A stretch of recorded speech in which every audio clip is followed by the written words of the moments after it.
क्यों सबसे hard working लोग सबसे कम पैसे कमाते हैं? कभी सोचा है? एक सिक्योरिटी गार्ड जो 12 घंटे खड़ा रहता है, एक नर्स जो रात भर आईसीयू में फाइट करती है और एक कंस्ट्रक्शन वर्कर जो धूप में शहर बनाता है। सबकी मेहनत रियल है, उनके सेक्रीफाइस विजिबल हैं, लेकिन पैसा बस सर्वाइवल के लिए। और दूसरी साइड कोई स्प्रेडशीट्स पे नंबर मूव ऑन कर रहा है या कोई इन्फ्लुएंसर एक रील बना रहा है और करोड़ों कमा रहा है। मतलब दुनिया उल्टी चल रही है। आज की कहानी भी वही है, काम और पैसे के बीच का उल्टा रिलेशनशिप।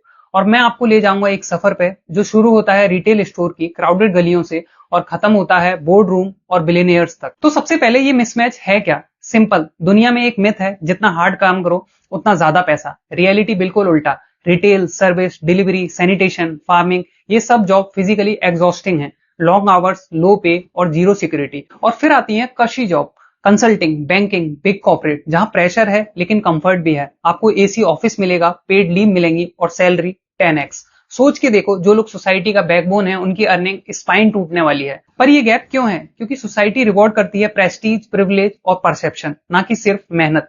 एक फार्मर इंडिया में 12 घंटे खेत में है, पर उसकी एनुअल इनकम शायद एक एमबीए ग्रेजुएट की मंथली सैलरी से भी कम हो। एक ईआर नर्स जान बचाती है, पर एक प्राइवेट हॉस्पिटल के सीनियर डॉक्टर की एक दिन की कंसल्टेशन चार्जेस उस नर्स की पूरी मंथली सैलरी के बराबर हो सकती है। और पेंडेमिक ने ये क्लियर भी कर दिया।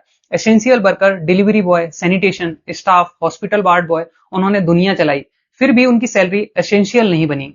हिस्ट्री देखो तो ये डिस्कनेक्ट नया नहीं है। इंडस्ट्रियल रेवोल्यूशन से लेकर आज तक के रेवोल्यूशन तक हार्ड वर्क हमेशा अंडरपेड रहा। पहले फैक्ट्री वर्कर, फिर कोल माइनर्स, फिर रिटेल और स्टाफ सर्विसेज, और अब 2025 में एआई और रिमोट वर्क के बाद ये गैप और वाइडन हो रहा है। तो ये सिस्टम चल कैसे रहा है? एक word, capital hierarchy. Job divide होते हैं प्रेस्टीज और स्केलेबिलिटी पर। अगर आप एक स्केलेबल सिस्टम बनाते हो, जैसे एक बिजनेस, एक डिजिटल चैनल, एक नेटवर्क, आपका काम मल्टीप्लाई होता है, पैसा मल्टीप्लाई होता है। पर अगर आप एक सर्विस हो, एक गार्ड, एक नर्स, एक ड्राइवर, आपके आवर्स मल्टीप्लाई नहीं हो सकते।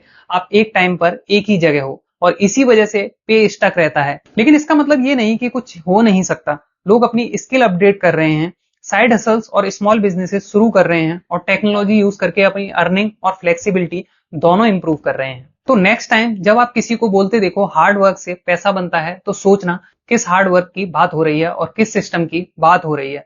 और अब मैं आपसे सवाल पूछना चाहता हूं, क्या आपको लगता है कि हार्ड वर्क और पैसे के बीच का कनेक्शन एक मिथ है या सिर्फ एक गलत जगह अप्लाई होता है? अगर आपको इसका डिटेल पीडीएफ चाहिए तो कमेंट में लिख दीजिए एक वर्ड, वर्क। लाइक करिए, शेयर करिए और सब्सक्राइब करना मत भूलना। मैं हूं अश्विनी और मैं कहता हूं, इकोनॉमिक्स और कैरियर सिर्फ नंबर नहीं, ये जिंदगियों का खेल है। जय हिंद।